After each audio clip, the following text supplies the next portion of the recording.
you go, Laurel. Very kind of you to do that. Yeah. Zach, do you have an update on Eric Hall? ACL. Yep. Do you know when surgery? No, I don't know all that yet. Yeah. Horrible for him. He obviously rehabbed, put himself in a position from a previous one a year ago, and did all the things he could do to help us win. And just a guy you love being around and appreciate. And he'll be back. He knows this process. He's done it before. We'll figure out what all the ins and outs are, the surgery, how long, all that. But it's unfortunate for him. How was his reaction? Well, I mean, I can't speak for him. Just seeing him in the training room, disappointed, but right attitude, to attack it as always. Do you think you'll have T. Higgins and Orlando Brown back this week for We'll see. Thursday's game? Yeah, we'll see. I think, we're limited with our field work, but both those guys have the right attitude about it. And so that's step one is they both want to do it. And now just physically, we'll put them through everything we can over the next couple of days to see where they can help us. BJ Hill going to be Better than expected. So again, we'll let time pass on that one, but I'd say better than I would have thought coming out of yesterday. What do you need to see from T and Orlando through the week? Feel good about Just dealing with trainers, dealing with trainers and kind of getting the feedback from the players and the trainers, and just making sure we're not putting them in a bad spot by putting them out there. So again, those are two guys who have been through a lot of seasons and know how to communicate it, and so there's that level of trust there that we're going to get the right information we need to make the best decision for them. What happened to Zach Moss? He's got a neck issue that we're working through. How did that divide? No, hopefully more information this week. something that occurred at practice on Friday? Well, that's the first it really came to our attention was Thursday night, Friday morning. But again, I think that's the best I can say right now. And then you said Chase Brown dinged up a rib. Is he fine? He just really took a bruise. So he took a rib shot that you were unsure on. It ended up being a bad bruise. Played through it. Did a great job coming out of it. I'm sure there's some soreness there today, but with all the carries and all the plays he got, but that was it. Is the expectation that Jermaine will practice this week and Yeah. play on Thursday? Yeah, that's where we're going to push him towards. Given the way Charlie Jones. We'll see about Charlie. He did it, I think, Thursday during practice, the groin. So we'll be cautious with him as well. You don't want to overdo that one. So, again, that's one of the situations on a short week like this. You deal with the trainers, you deal with the player, and we'll see where he gets to over the next 48 hours. given the way you've transformed the offense and really built the run game around Eric, how big of a hit is it for you and the team to lose him? Well, it's unfortunate anytime you lose a player who's doing so well that you're counting on. We've got a really smart, good tight end room that can fill those roles. And, again, we'll always adapt and find the right ways to keep the offense moving forward. Obviously, I think people see the role he's playing for us and had a lot of responsibilities in our system. And so it hurts, but this is part of this league. A lot of teams are losing key players, and that's just the moment we're in right now. And fortunate that we got a big group in that tight end room. And so those guys are going to step up and fill that role for us. When y'all went into the draft process with him, did y'all get any sense that there was given when it happened and kind of how early he came back, that this was a risk, that he could be injured have the same injury? Honestly, I can't get into all the medical part of it.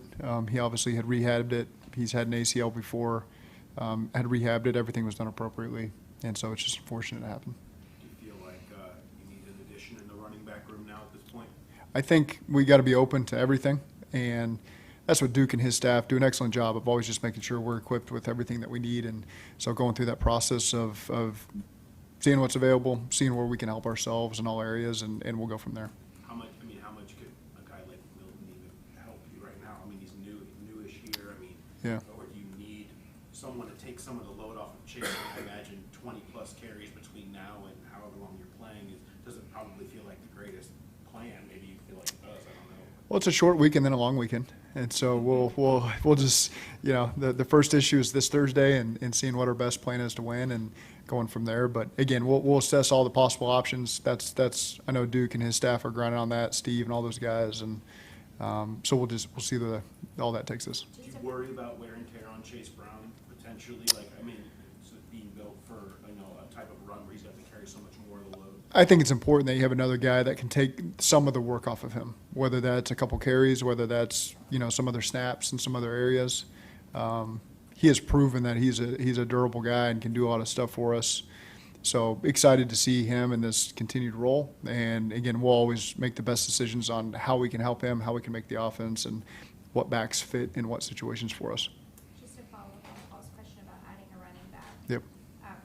We don't get a chance to talk to Duke, so I know what your answer is probably going to be, but over the weekend there was a report out that you guys were looking to maybe add to the defensive line and cornerback room with the trade deadline tomorrow.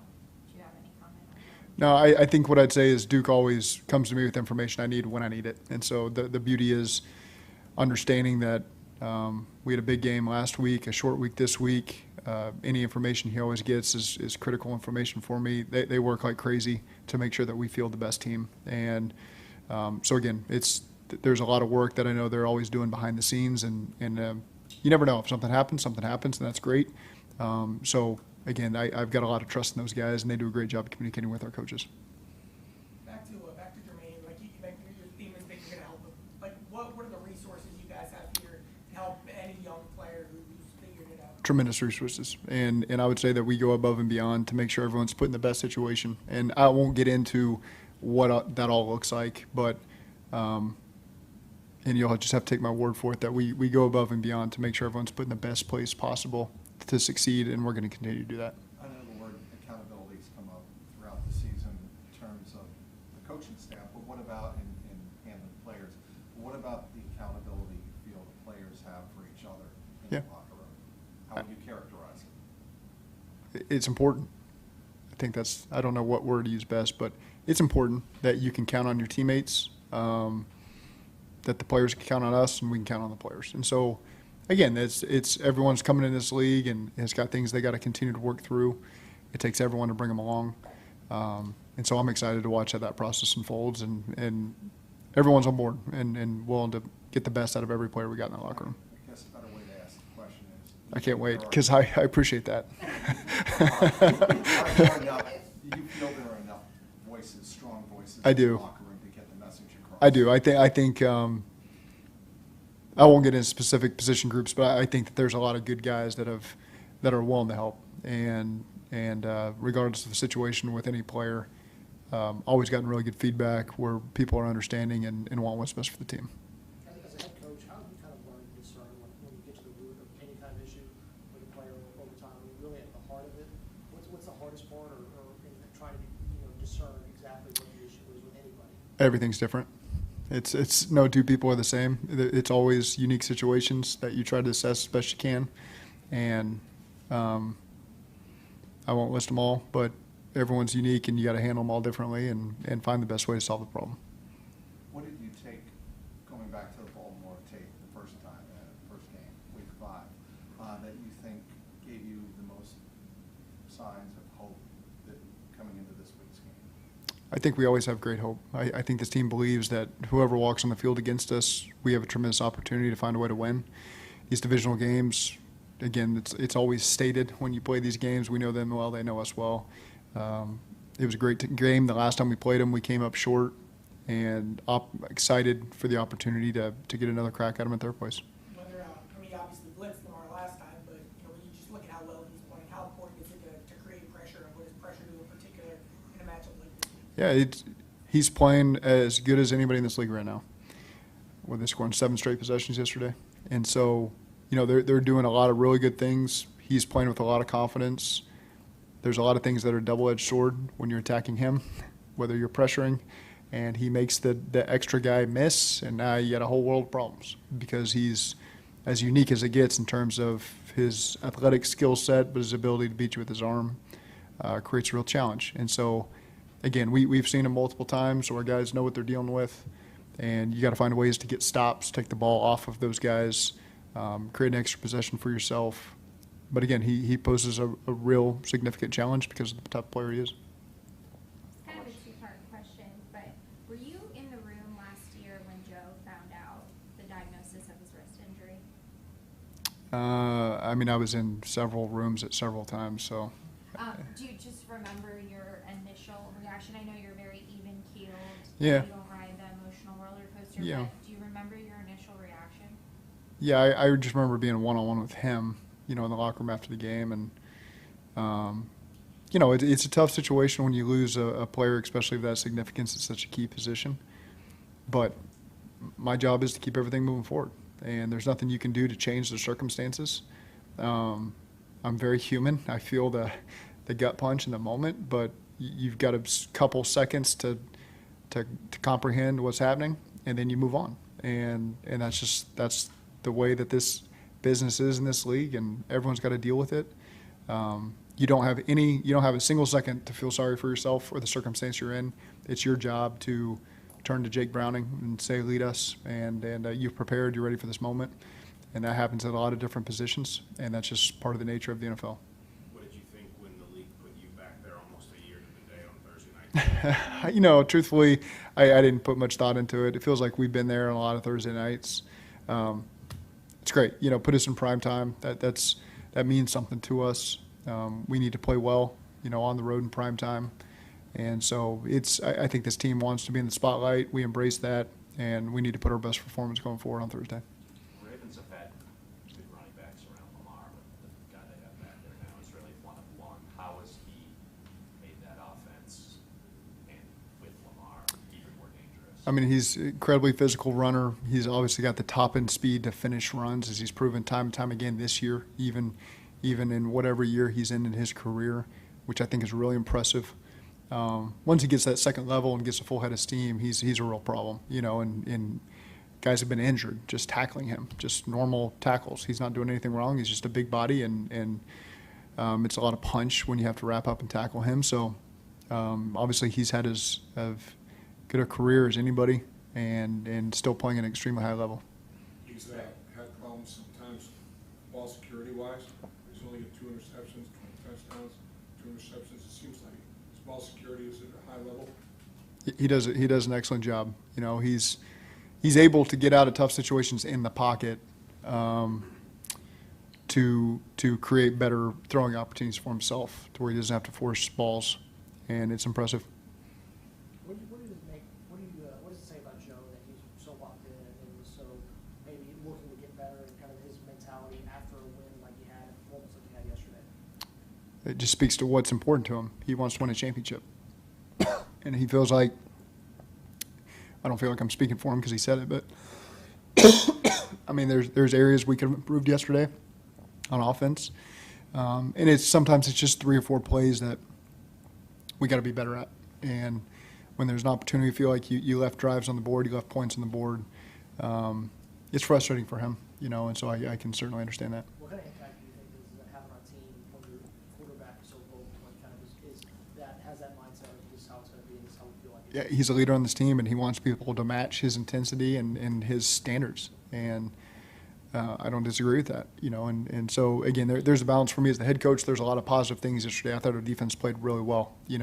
First possession of the game wasn't exactly what we wanted, but they did an excellent job. And then at the end of the game, gave up a late score. But I thought they did a great job. Everything we wanted to do, take the ball off of them, create extra possessions for the offense, key third down stops.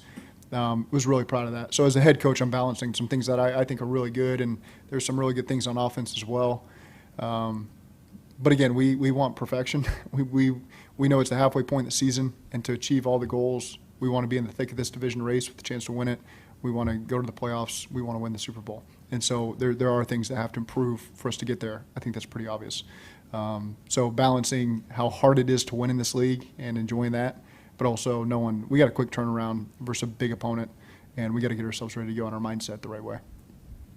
To that point of the goals looking forward, it feels like this specific game could kind of be the pivot point on that. Like, you guys win this game, you're right in it. You split with the Ravens, and all your goals are right there. A loss, on the other hand, could be a pretty big setback. I think that's how it's been phrased in here every week, that every loss is going to determine our season and every win is going to determine our season.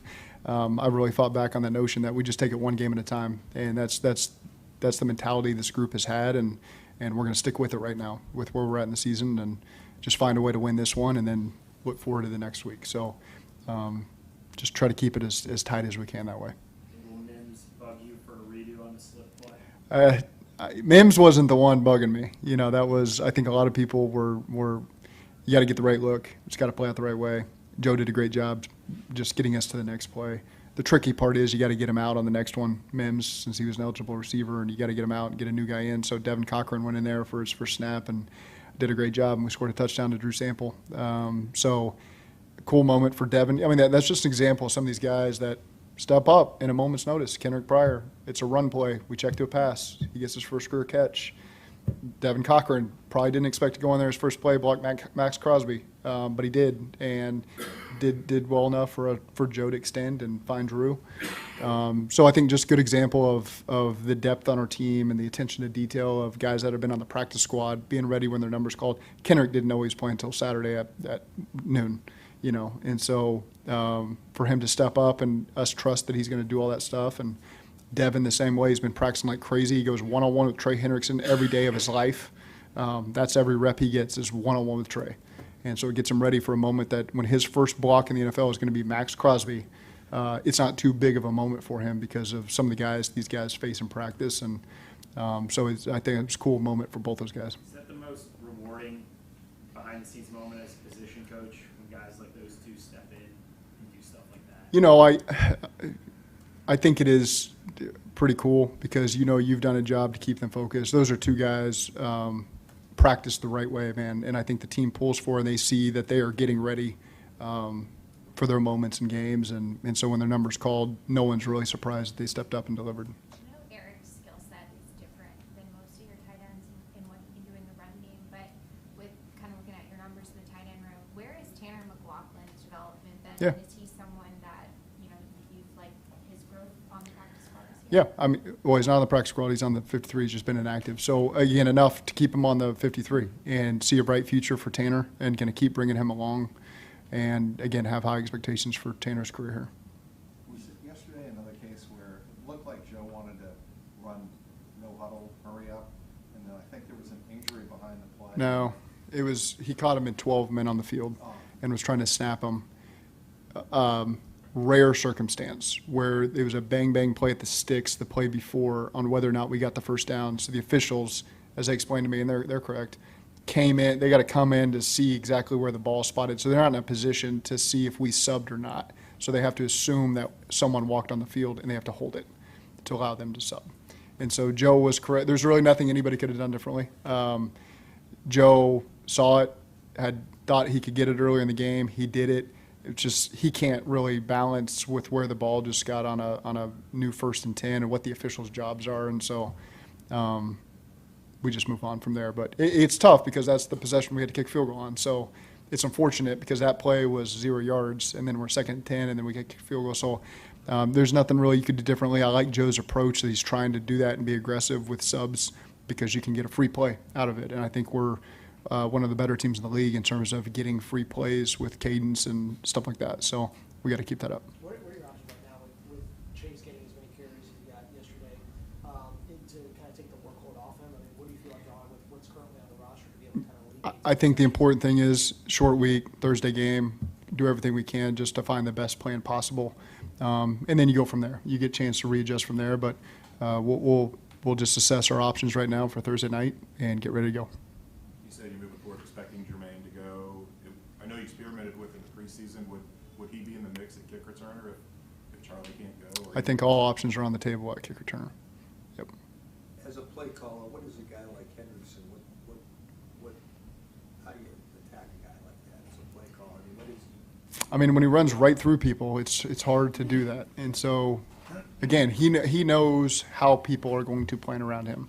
So I think that's what the great ones do. They plan for the fact that they're going to get licked by a tight end, they're going to get chipped by backs, they're going to get slid to in the protection.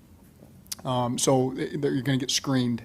And so he's aware of all that and is able to take all that in and still rush at a high level and also be ready on what counter moves he's got versus all that stuff. And so, again, you see that from the ones that get all that attention. They do a great job counteracting all that, and Trey is excellent at understanding how people are going to attack him, and he still has to win, and he still does it. Okay, thank you. Thanks, Zach.